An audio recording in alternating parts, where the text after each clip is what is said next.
Welcome back to our viewers. Thank you for joining us.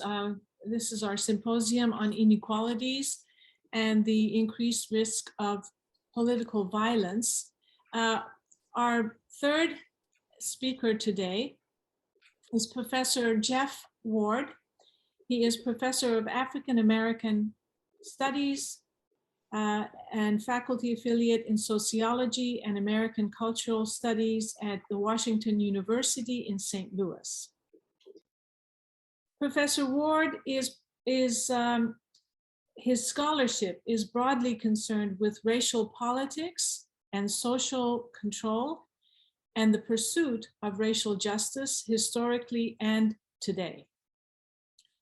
His current projects examine histories of racial violence, their legacies and implications for redress, and combine scholarship with creative projects to support research and teaching, engage broader audiences and facilitate the visibility, use, and impact of this work. He is the author of the award-winning book, The Black Child Savers, Racial Democracy and Juvenile Justice, and numerous research articles and essays. He most recently co-edited what is titled Legacies of Racial Violence, clarifying and addressing the presence of the past. It is in a special issue published in the journal Annals of the American Academy of Political and Social Science. He also pursues all of his interests as a member of a community-based reparative justice coalition of St. Louis through service on the City of Clayton, Missouri Mayor's Commemorative Landscape Task Force, and as a director of WashU, or Washington University's, and Slavery, an initiative of the Center for the Study of Race, Ethnicity, and Equity, aligned with the Global Consortium of Universities Studying Slavery. The title of his talk today is Haunting Legacies of Racial Violence, Clarifying and Addressing the Presence of the Past. We are honored to have him with us today, and I will now turn the time to him. Thank you, Professor Ward. Thank you, Professor Mahmoudi, and for this invitation to be part of the symposium and for your introduction. And hello, everyone. I'm going to talk today about some the work I've been doing on how we embody, as a society, we embody and socially reproduce histories of racial violence, and particularly interested in the question of what we do about this. How do we effectively disembody the presence of the past? Can you see my screen? Yes, it looks okay. Thank you. Thank you. Thank you. So, this scene, the backdrop, this photo will be familiar to some of you from this past year plus of reckoning with structural racism in this country, which included a number of public demonstrations, and including art installations or markings of space. And in this case, we see Black Lives Matter emblazoned on Pennsylvania Avenue outside of the White House in Washington, D.C.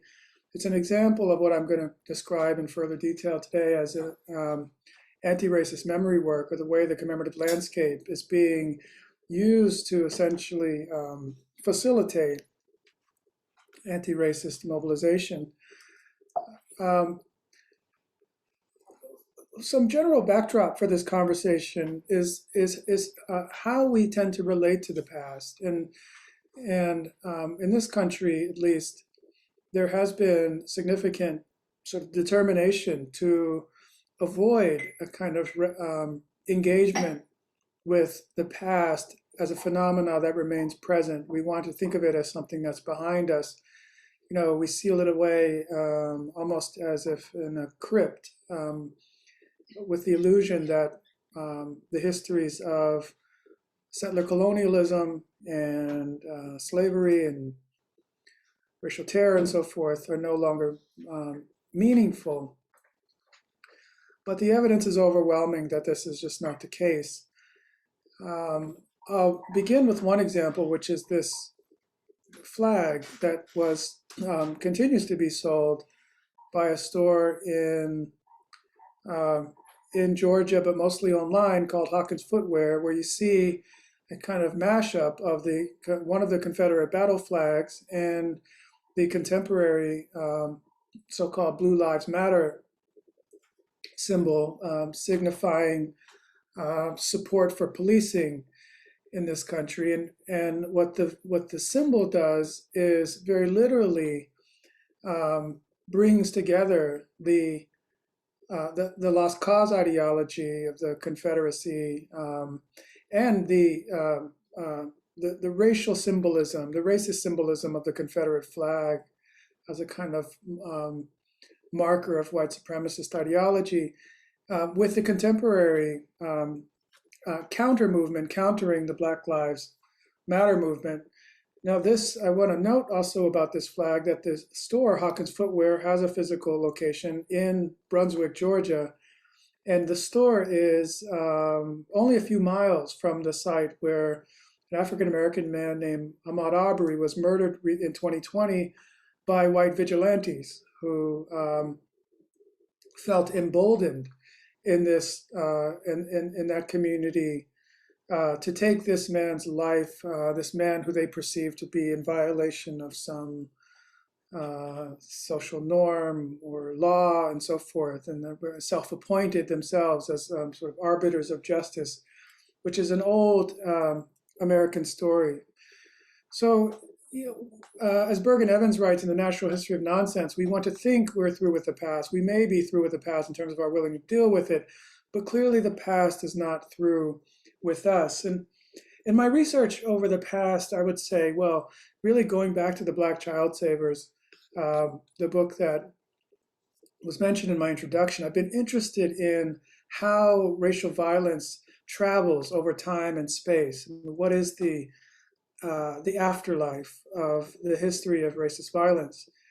And I'll talk some about that work today, but I mostly want to talk about this question, which is where I'm increasingly focused now on the question of intervention. What do we do about this abundant evidence that we remain haunted by these histories?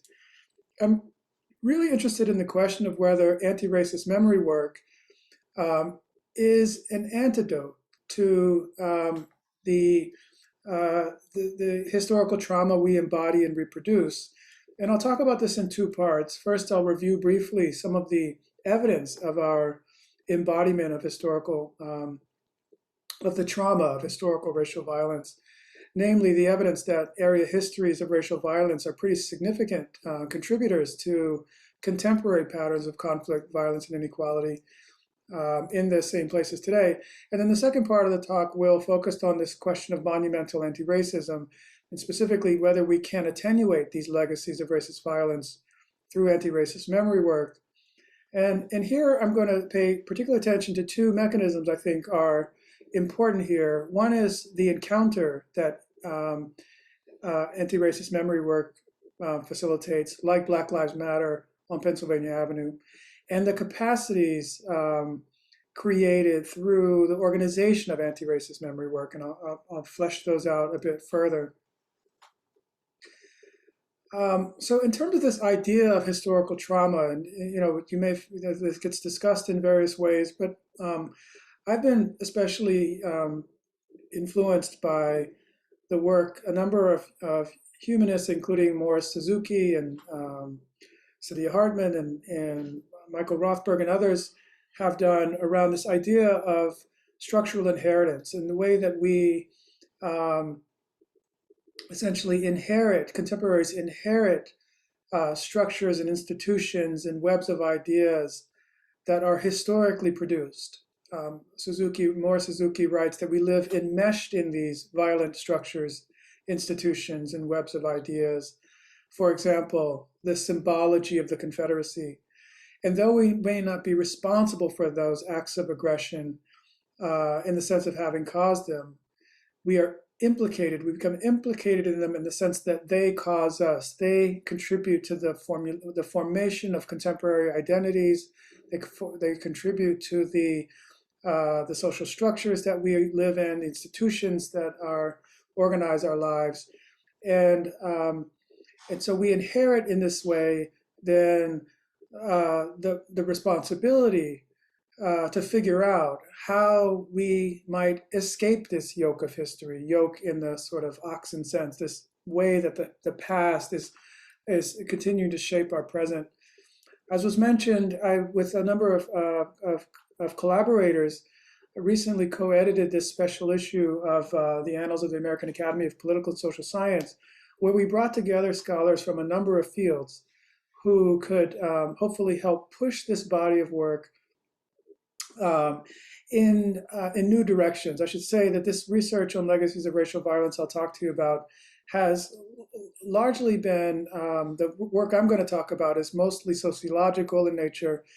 And one of the limitations of the work is that it has not been deeply interdisciplinary in the way that we need it to be to gain real insights about the mechanisms at work and the implications of those mechanisms for reparative interventions. But I think it's important to understand this body of empirical work because despite its limitations, because I think it provides just an overwhelming body of evidence that when we talk about, historical trauma and so forth, these aren't these sort of abstract or simply, kind of ethical arguments about we should do something about the history of slavery because it was wrong, or the history of lynching because it was wrong. The evidence is overwhelming that we remain significantly impacted by these histories in terms of contemporary patterns of violence and inequality. And I'll give some examples of those. One recent study showed, for example, this is something quite relevant to our present ordeal with the COVID pandemic. One recent study showed that that patterns of distrust and healthcare system distrust and utilization of healthcare relate significantly to the Tuskegee syphilis study that was, and it's particularly its disclosure in 1972. But this study, the Tuskegee study of untreated syphilis in the Negro male, has been mentioned numerous times in the news and so forth in popular culture recently, as people describe, the reasons for their vaccine hesitancy, their distrust of the government, of the medical institutions, and so forth. My own mother, African-American woman from Chicago, only recently was vaccinated, and part of her rationale for hesitating to be vaccinated was her memory of the violence of the Tuskegee experiment, which essentially misled African American men to believe they were being treated for syphilis. But the study involved observing what would happen if syphilis was left untreated.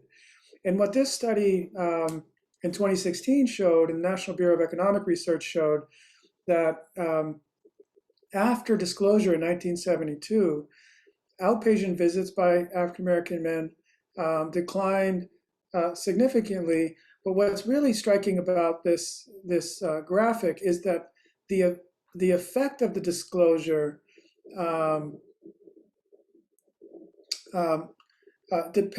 was greater the closer the respondent lived to Tuskegee, Alabama. So this shading of blue here shows the range of percentage point change in outpatient visits. And the drop in outpatient visits was greatest the closer you were to Tuskegee. And this is a pattern that we've seen in a number of studies. I've written about this in a paper in 2017 called Microclimates of Racial Meaning, which really gets into some of the in further depth into both the nature of the data on historical racial violence and how it came to be, and the evidence of this work on legacies of racial violence. But what it shows is that local histories, and typically this studies measure are looking at histories at the county level because this is where observations are consistently available. Studies show that county level patterns of enslavement, lynching, and other racialized violence historically shape county level patterns of violence, conflict, and inequality today. And this has been shown for a number of outcomes. I won't talk about each of these, but I'll just kind of go through them quickly. This has been shown for political attitudes and behaviors, for patterns of structural inequality like residential segregation, for the support for punitive crime policy, health disparities. I mentioned one example of such a study, patterns of hate crime and hate crime law enforcement. One of the most consistently studied outcomes has been Black victim homicide rates, and I'll say a little bit more about this in a moment. But the directions of these relationships are in the ways you might imagine. So, for example, the greater the historical backdrop at the county level of racist violence, typically measured by lynching, in the case of Black victim homicide, the higher the Black victim homicide rates is today, net of other factors. This has been shown for incarceration and capital punishment. One of my most recent studies with collaborators looked at the use of corporal punishment in Southern schools. We looked at, I believe, 11 states and found that the odds that a child of any racial background would be subject to violent school discipline increased dramatically if the student attended a school in a county with a history of lynching.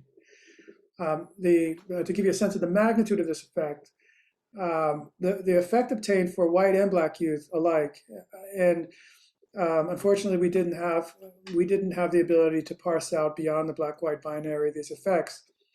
But the effect was stronger for African American children, and specifically we found that for every additional lynching in the history of a county, the odds that a Black child would be corporally punished increased by 6% per additional lynching in the history of a county. Now, this was net of other factors like whether this is an urban or rural school, the size of the school, the experience level of the teachers, whether this was a religiously conservative community, which we know relates to support for corporal punishment, funding level of the school. We control for a number of factors, and net of all of those factors, we find that histories of lynching are pretty strong predictors of the odds of corporal punishment today in Southern schools. We know that corporal punishment in schools and elsewhere, corporal punishment has been defined by the United Nations as a violation of human rights. It has been abolished in numerous countries. In the United States, which is most states have abolished corporal punishment. It only remains legal in 19 states, and it is only routinely practiced in 3 states. The evidence of its harm in terms of adverse mental health impacts, likelihood of school pushout, likelihood of perpetration of domestic violence yourself. In light of all of those factors, groups like the National Pediatrics Association and Social Work Association and the Bar Association and so on have condemned corporal punishment in schools.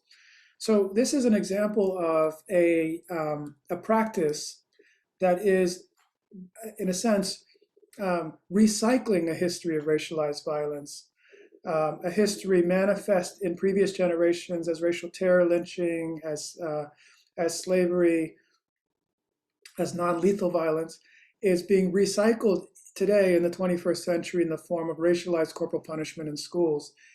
And this list could go on and on, but in the interest of time, I'm going to stop here. I'd be happy to talk more about the mechanisms believed to be at work in these legacy effects. I should say, just because it will provide a little more useful context, in terms of corporal punishment, we think some of that it relates to the sort of the violence of dehumanization related to racist ideology, the inability to appreciate the pain that certain kids experience, particularly Black kids experience. We think there is some story here about racial animus. Teachers in the United States remain overwhelmingly white, including in the South. But we think there are other complicated mechanisms at work as well, including hypervigilance among African American parents in counties that are distinguished by their histories of racial violence. We think that that these histories of racial violence, namely lynching in these counties, are proxies in a sense for what are more generally racial environments today, and that African American families in those communities are more likely to see corporal punishment in schools as a protective benefit for their children, a benefit in a hostile environment where they might otherwise be killed. We know that African American support for corporal punishment is typically rooted in this idea of its benefit in a hostile environment, of the benefit of strict discipline in an environment where being a person of color can get you killed.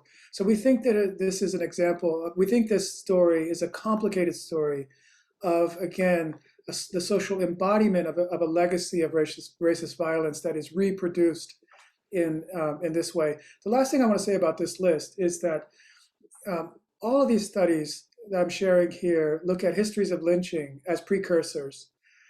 And what that means is that all of these patterns cascade in communities that are distinguished by more extensive histories of lynching and other racialized violence. So these things are happening in the same places, in these particular microclimates of racial meaning. One of the most encouraging studies recently in this vein of work was by a couple of sociologists named Gabriel and Tolnay, who re-examined the relationship between lynching and Black victim homicide in a 2017 paper in Sociological Spectrum. And they found that the legacy of lynching, as in terms of homicide today, is mediated by what they call the story of resistance in between these two data points.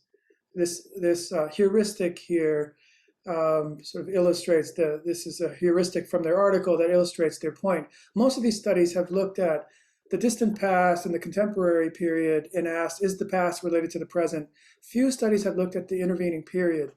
In this study, they looked at white political behavior in the 1960s, and they found that in communities distinguished by histories of lynching, where white polities did not support white candidates for office who ran on white supremacist platforms in the 1960s, that in those places, the effect of lynching on contemporary homicide was weakened. And so I call this an encouraging study because it provides some evidence that there is some reparative benefit to disavowing white supremacism, that we can, in a sense, alter the trajectory of this past or disembody to some extent this legacy through our intentional efforts today to dismantle, to acknowledge, and to dismantle structural racism. And I'm also including here a symbol of a picture from Virginia recently, in one of the many communities where the symbols of white supremacy on our landscape are being reconsidered, and in many cases removed or recontextualized or countered with other kinds of memory work. This is an example of what I'm going to talk about as monumental anti-racism. And I wanted to include the title of the article, which quotes an onlooker from Richmond that day who said, "It's a beautiful day for democracy," because I think it captures some of essentially the idea, the theory about what happens, how we should understand this commemorative reckoning as a kind of social work. And I'm going to use the remainder of my time to kind of dig into this idea of monumental anti-racism as potentially transformative. Here's another version of um, the reckoning with the Robert E. Lee memorial, which the statue, before it was removed, it had been reinterpreted essentially through a counter memorial intervention in the context of the Black Lives Matter movement. And as a sociologist, I'm really interested in understanding what is happening in this moment. How is this affecting things like identity, or group formation, or the inclination and ability to mobilize collectively around some particular public policy aim, like um, uh, uh, processing historical trauma. We know that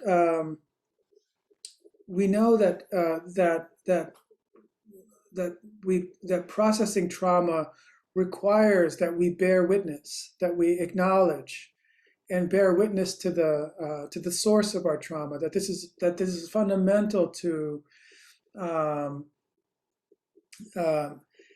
essentially integrating the trauma in our political culture through work of recognition, acknowledging that it's there, and acknowledging that we have to continue to work against the inheritance that the historical trauma gives us.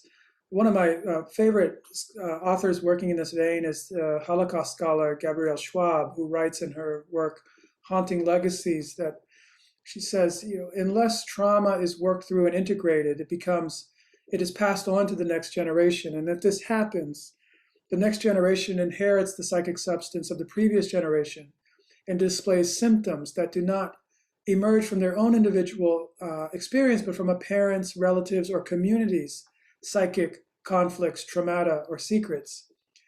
She says, it is as if we become haunted by the ghosts, that is, the unfinished business of a previous generation.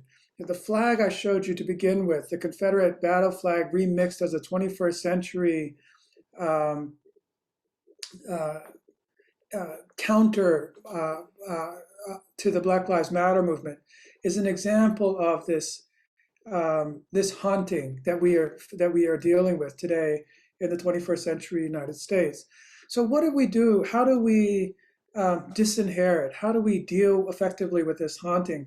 I think what I'm going to suggest is that that anti-racist memory work, or monumental anti-racism, offers two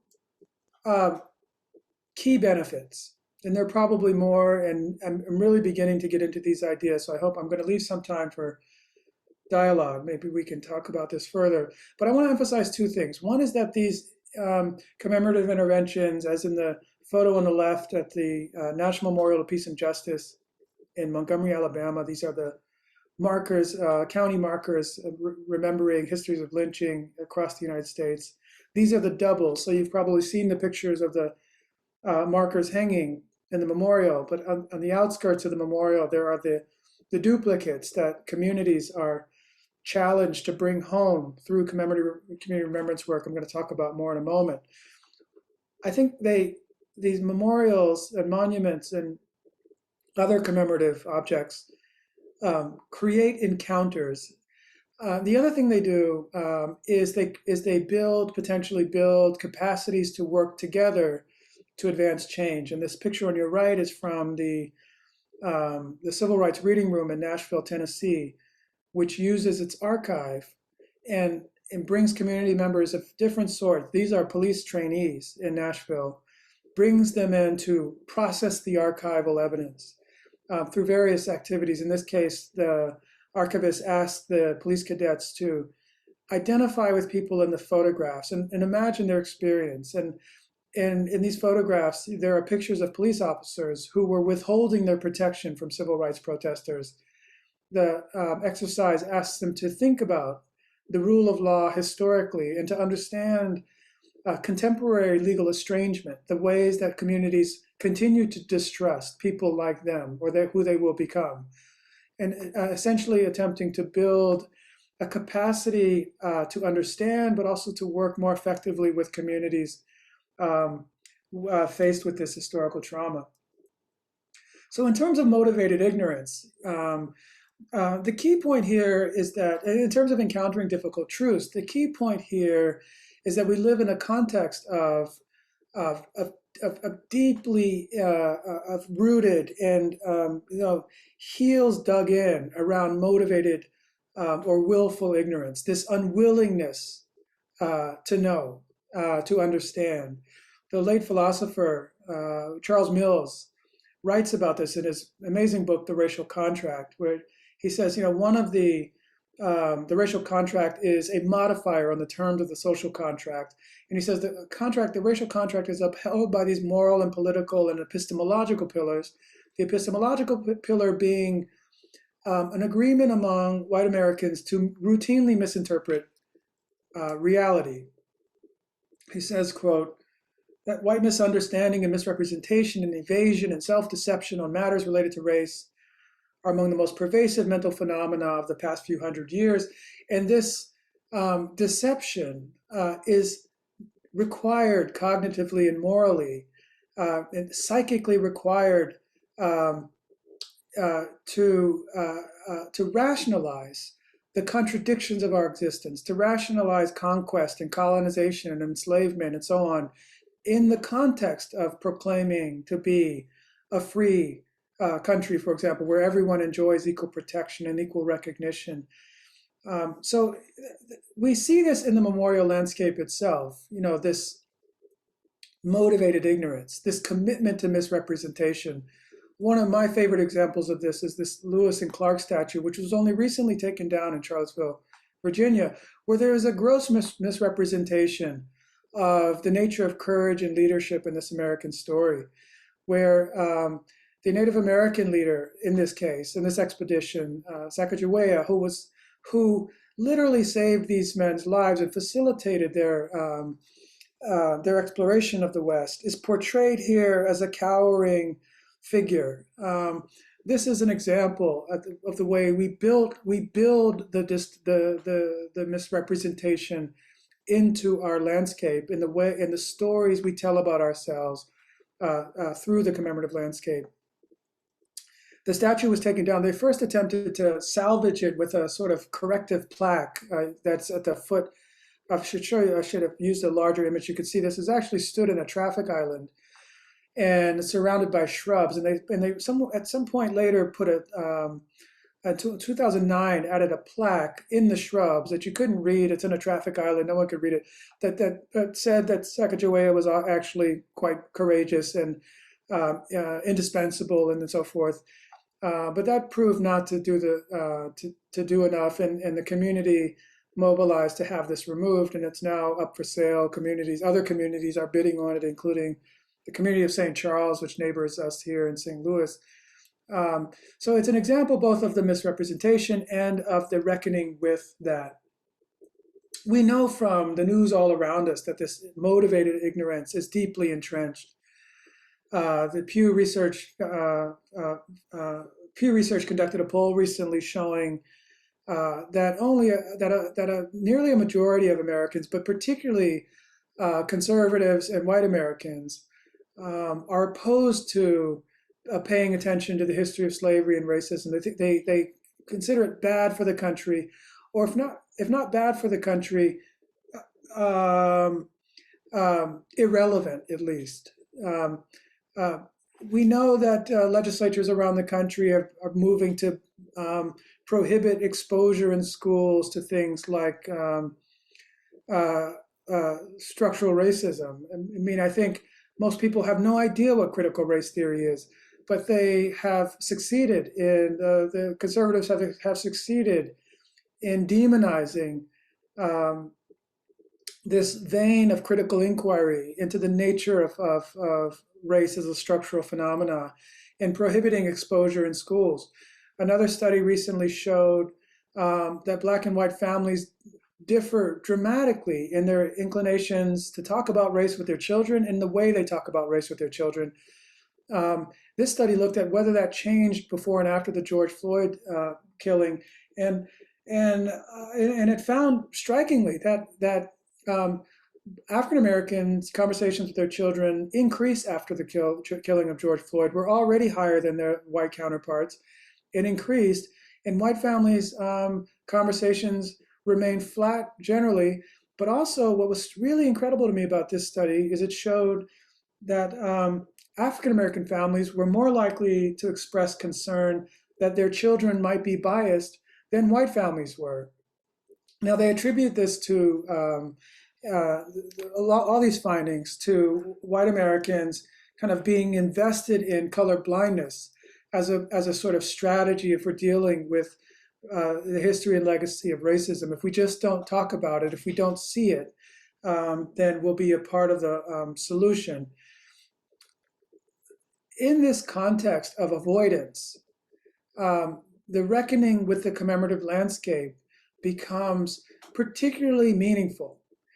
In a sense, this is one of the few ways we can expose our structural inheritance, create arenas for an understanding of the nature of our structural inheritance, create an arena for the encounter with this history and its legacy in a broader community context where there's this unwillingness to deal with the ways that we are structurally implicated. You know, to use Rothberg, cite Rothberg here, he says we are structurally implicated in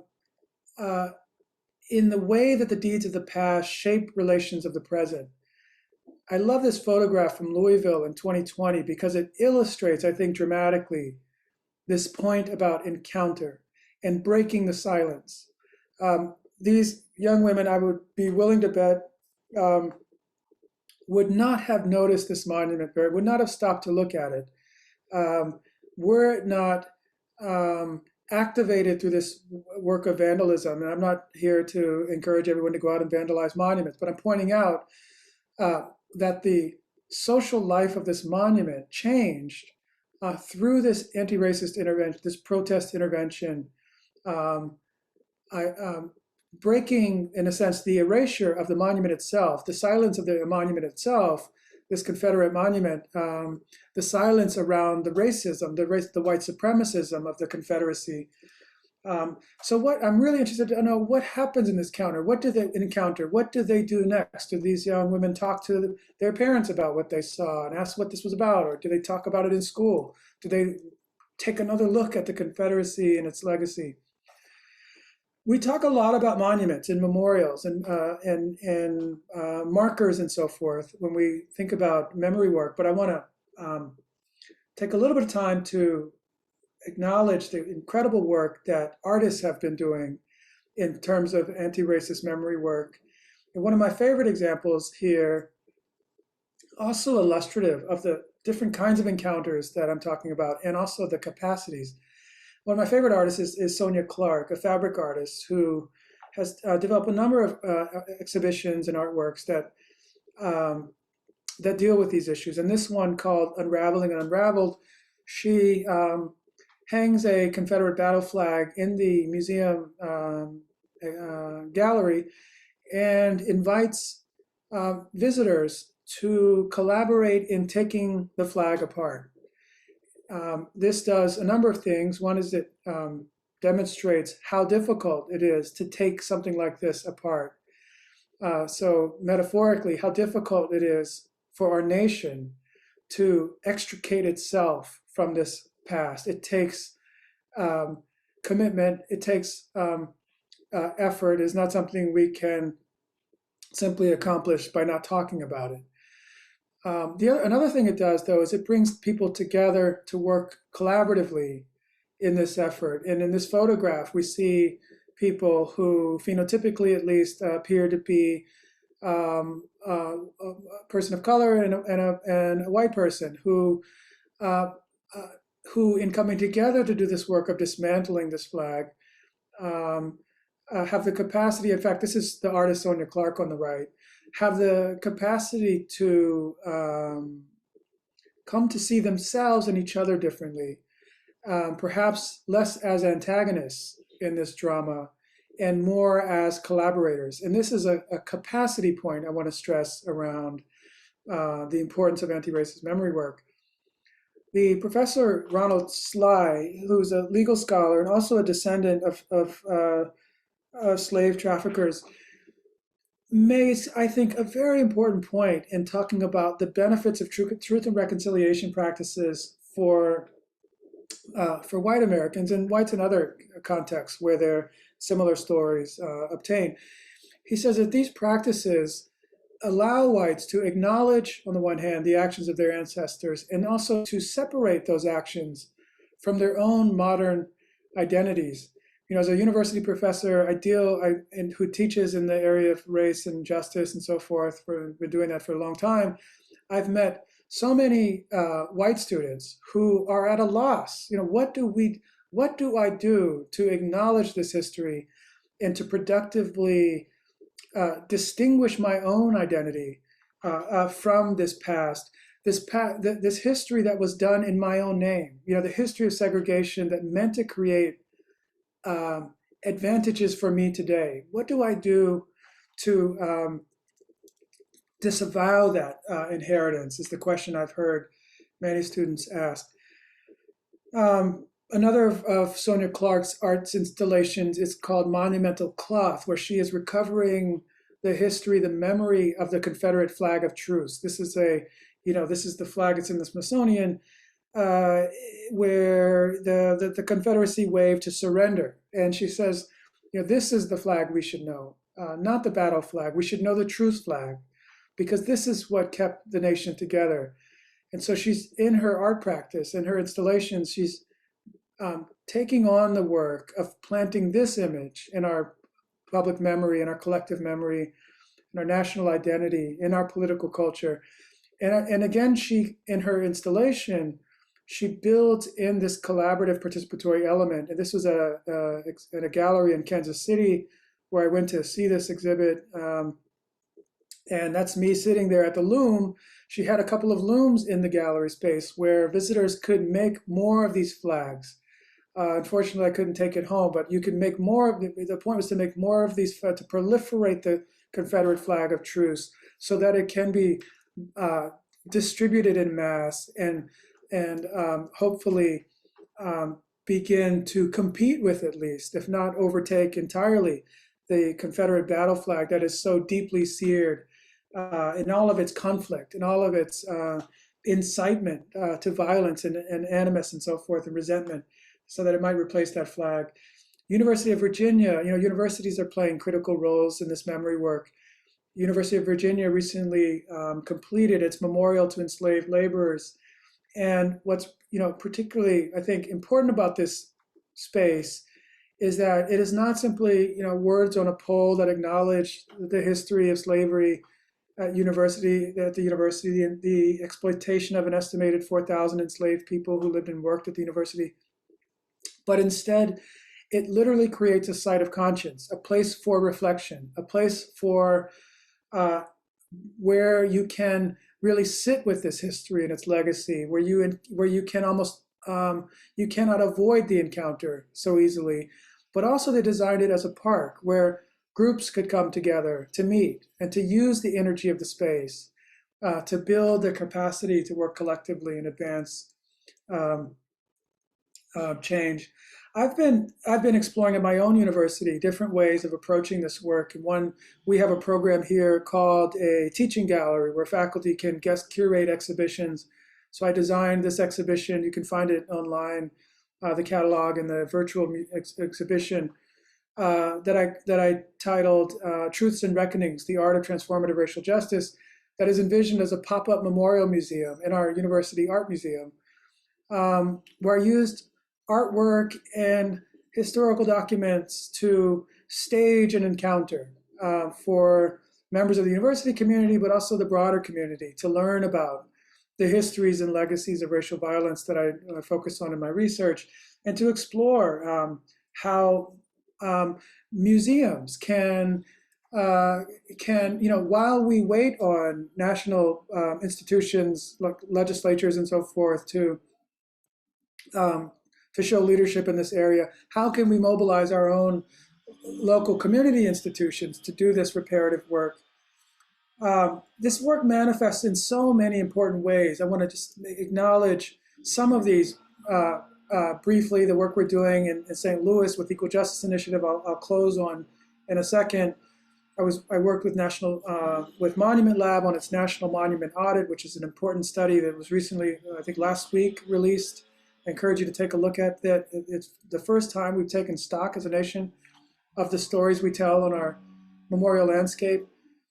The work of historical preservation is incredibly important, as Casey Sepp writes about in this remarkable piece in New Yorker magazine. I've been working with the mayor of the city I live in on a commemorative landscape task force to address the misalignment of our commemorative landscape with the values of our city leadership. I'm leading the Washington Slavery Project, which is, as was mentioned, as part of this University Studying Slavery Consortium.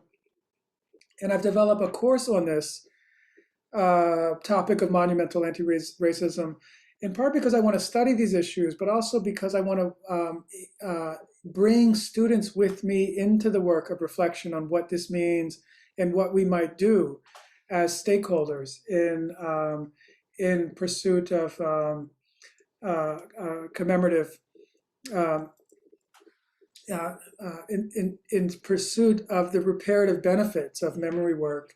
So in that class, we are co-curating a database and a digital project that captures examples of anti-racist memory work or cases warranting anti-racist commemorative intervention.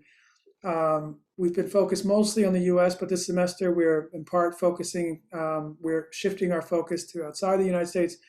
One of the coolest things about this class is, to me, that I enjoy so much and I learn so much from, is I ask students to propose their own interventions. And I'll just briefly show you a few of these. One student proposed, who's from Daytona Beach, Florida, proposed a NASCAR that honors Mary McLeod Bethune, a Daytona native whose memory is all but erased, particularly in the NASCAR kind of context. And so, there are a number of these kinds of ideas. There was another student developed a proposal for a memorial at the Golden Spikes National Park in Utah that would acknowledge the contributions of Chinese laborers to the development of the United States, and particularly the transcontinental railroad. There's a proposal for to remember the Negro Leagues baseball team that played in the Bay Area of California through a park. And the list goes on and on. There's one student from a town called Plantation, Florida, developed a multidimensional proposal around what she called the 1526 Project, riffing on the 1619 Project, remembering the history of slavery in the Spanish colony of La Florida that stretches from Florida all the way to the contemporary border of Mississippi and Louisiana. But the class is exciting because it brings students together into this work of reflection. And in many cases, they come away empowered and carry these ideas further to fruition, the ideas that germinate first in the class. I want to close by talking about one of the most important national initiatives right now around anti-racist memory work. That is EJI's Community Remembrance Project. This is a map from my Racial Violence Archive showing what we've documented so far as histories of race-related political violence in Missouri and some surrounding counties. And you can see that those histories cluster in a number of regions. What's happening now in Missouri that's particularly exciting to me is that communities are, a number of local communities have joined the Community Remembrance Project with Equal Justice Initiative, and the state of Missouri has the first state Community Remembrance Project. These projects are meant to build capacities through commemorative intervention. So they involve, you've probably seen the jars of soil, and they involve the gathering of the soil at sites of atrocity and the erection of historical markers. But EJI's aim here is not simply to add new commemorative objects to the landscape, but rather to use the organizing work of these coalitions that leads to initially the gathering of soil and the erection of historical markers, and eventually the bringing the double of the column I showed you before back to the local community. The aim is to build on that foundation a greater capacity in these haunted places, these communities that remain haunted, a greater capacity to deal with other legacies like high rates of violence today, levels of high patterns of healthcare inequality and so forth, and mass incarceration and so on. So a question, and it's really a question I'll end with, is how will we know what this yields? I mean, it's a complicated question sociologically because, for one, we don't have great data on the nature of these community remembrance projects from one community to the next. How expansive are they in their scope? How inclusive are they? Broadly inclusive of different sectors of the society, or are they the initiatives of a relatively small and marginalized group of people? You know, what I'm hoping we will do eventually is, there are probably at least 100 of these projects underway now.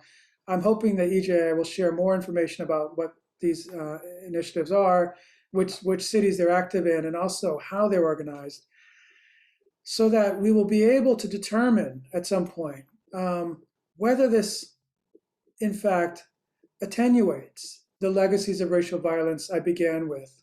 Are these communities, will we see in these communities noticeable declines in the use of corporal punishment, or in Black victim homicide rates, or in white supremacist mobilization, or the suppression of the vote, and healthcare inequality and so forth, is a question that I think is quite pressing as we attempt to deal with and to disembody, really, the legacies of historical racial violence.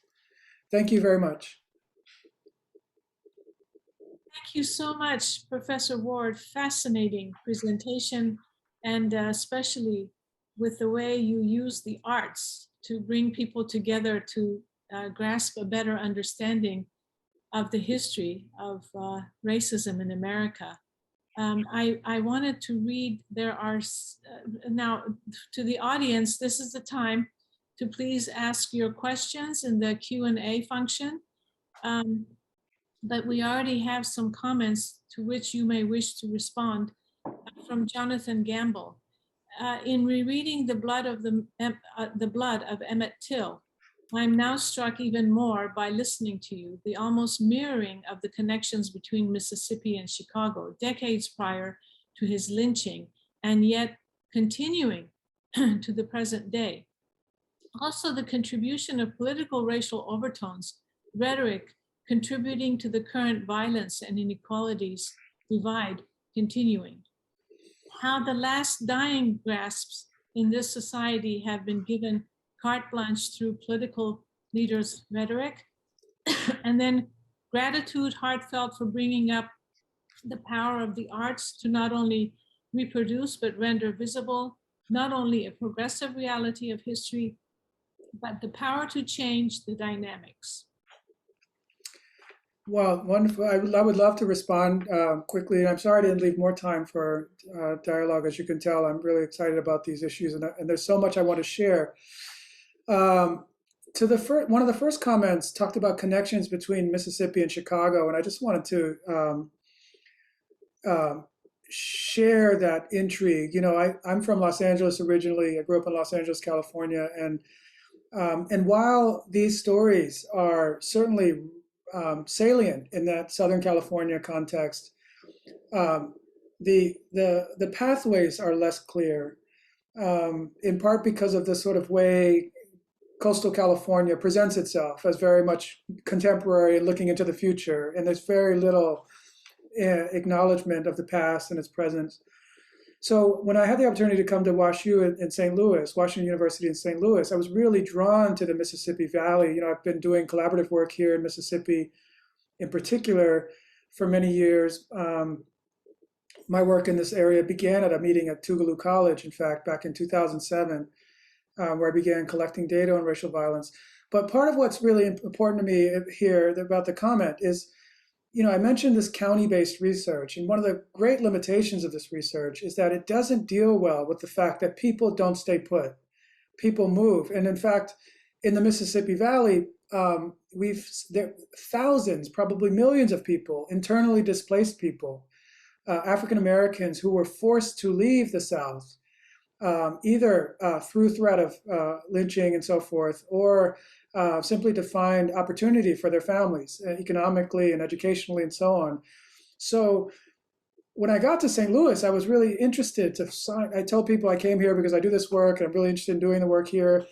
And I was talking about the Mississippi Valley, and everyone said, oh, you've come to the right city. St. Louis has so many issues to deal with. And I think there's a lack of appreciation of how St. Louis is, like Chicago and Memphis, so profoundly shaped by a national history, and particularly a history of the South, not only through Black displacement and resettlement here, but also white settlement, resettlement from rural communities, like Little Dixie, Missouri, for example, which emancipation, Little Dixie was one of the main areas of slaveholding and exploitation of enslaved labor. Emancipation made that economic model unsustainable. Many of those white Americans and their descendants moved to cities like Kansas City and St. Louis or Chicago. So one of the challenges is grappling with this movement. I also want to quickly say something about the arts. I'm a sociologist by training, but I've always been interested in interdisciplinary methods, and I'm increasingly drawn to the power of the arts. And something that a scholar mentioned recently, her name is Pumla Gobodo Madikizele. She's a professor in South Africa. She was also part of their truth commissions and so on. And she was recently speaking, she was a Radcliffe Fellow at Harvard. She was speaking about the importance of atonement and the role of aesthetics in the work of atonement. And she was saying that, this was only a month or so ago, she was saying that though South Africa has gone through this TRC process, the nation is increasingly coming to grips with the reality that that process failed to deal fundamentally with the dehumanization that apartheid involved. And she used the story of a recent case where an South African child a Black South African child was tortured as a disciplinary measure brutally. And she said, the case revealed to all of us that we remain comfortable with the torture of Black South Africans. We see this as legitimate. We have not really processed the trauma such that we truly respect the right to dignity and so forth. And she said in this context that she increasingly realized that words were not enough, that the words that the commission traded in, the exchanges of acknowledgments and apologies and so on, were not enough. There are things that words can't do for us. And she said the arts create these kinds of affective impacts that words often fail to create. And she used music as an example, but I think the musical arts and visual arts and theater and so forth all are capable of complementing in a very important way the other kinds of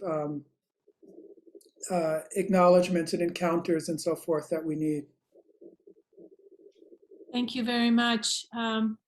Kate, do you have a question?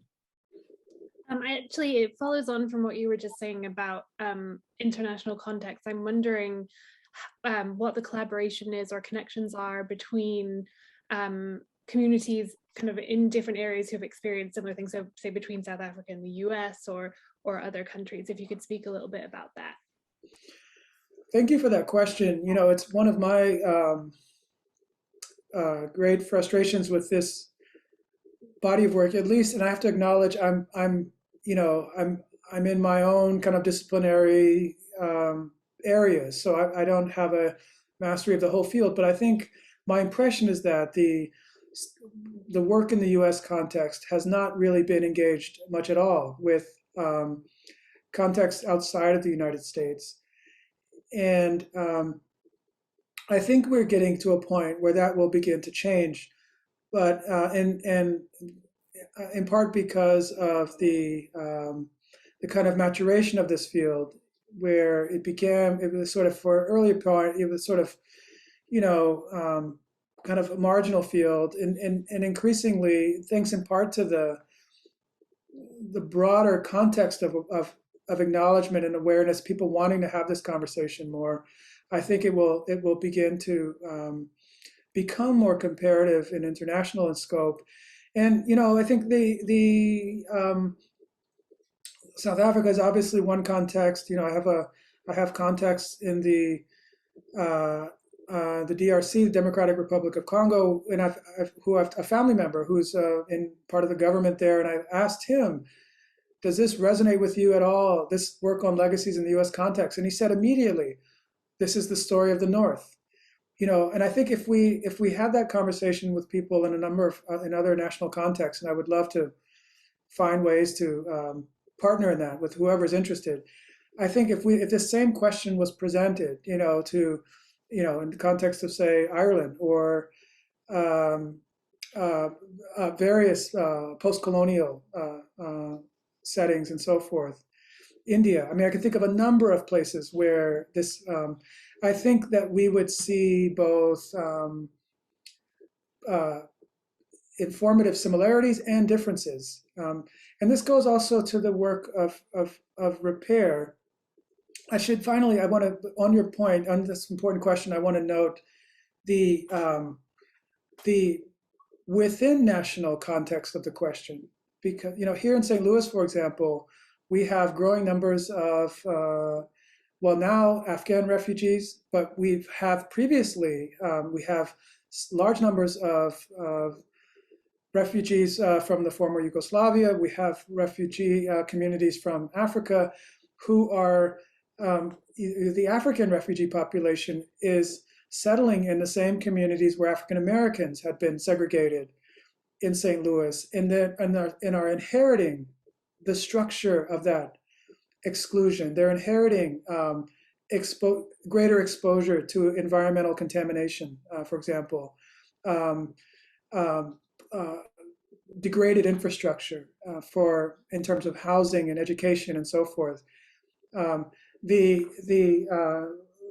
One community of African refugee immigrants in St. Louis was recently looking to grow, through urban gardens, looking to grow local crop, their own, to maintain their foodways through urban agriculture.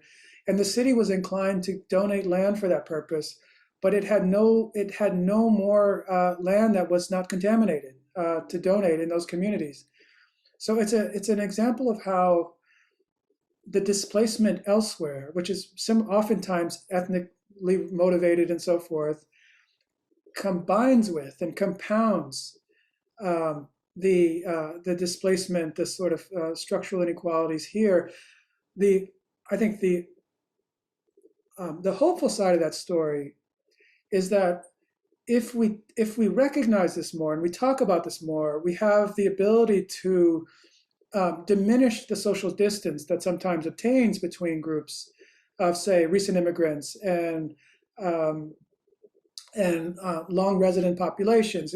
We have the ability to build what Michael Rothberg calls long distance solidarities by talking about the structures we collectively have inherited and exchanged, and understand. So, for example, understanding how a reparations agenda is not simply something that would benefit a select number of African Americans, but would effectively work to heal these environments that are shaped by histories and legacies of racial violence. Thank you. I know our time is up. May I just ask a last question, if that's all right with you? Yeah, sure. So, in your presentation, there were many examples of where people from different backgrounds came together to focus on the issue of racism in America. And I'm wondering, do you have any advice for all of us watching today, in whatever setting we might be, as to how we can create these communities where we come together? And an aspect of it is to really look at the history, see what needs to be made right, and also to the element of education, of a better understanding Mm-hmm. of the past history. If you would comment on that, please.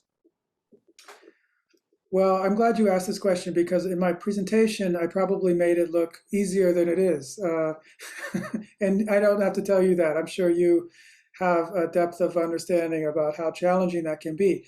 We have a community remembrance project here in St. Louis. I helped to form with some other community partners and people from the university. And it has been a real challenge to get people together across who come from different backgrounds, different points of understanding. One of the challenges for me is my affiliation with Washington University, which is this elite institution in St. Louis that had, for most of its history, turned its back on the local African American community. And only recently, in the wake of the killing of Michael Brown, has the university really begun to kind of reposition itself vis-a-vis the community. But there is a deep-seated distrust and also resentment that I encounter as a relatively newcomer to this institution. And I understand it. So, I use it as an example to say that, one, to acknowledge that it is tremendously difficult to get people together. On the other hand, there is a lot of, in this moment at least, and I hope it endures, but in this moment, there is a lot of goodwill. There is a lot of people are, particularly people who have been disinclined to engage in this kind of conversation and this kind of work for so long, are marshaling the courage to speak up and to show up, and and they don't necessarily have the depth of understanding that others have, and so forth. And there's some minefields there as well. People are so worried about impression management and potentially saying the wrong thing. But I think if what I'm learning, I should say, because I'm trying to figure that out as we go. But what I'm learning is that we can take small steps through work with and through existing institutions and rituals. It's been very difficult in the context of the pandemic to do any of this, to bring people together. But partnership with local museums and theater companies and film, through film screenings. And I think we've been stuck on Zoom so much that people are getting a bit exhausted by the talking heads on Zoom. But my sense is that if we can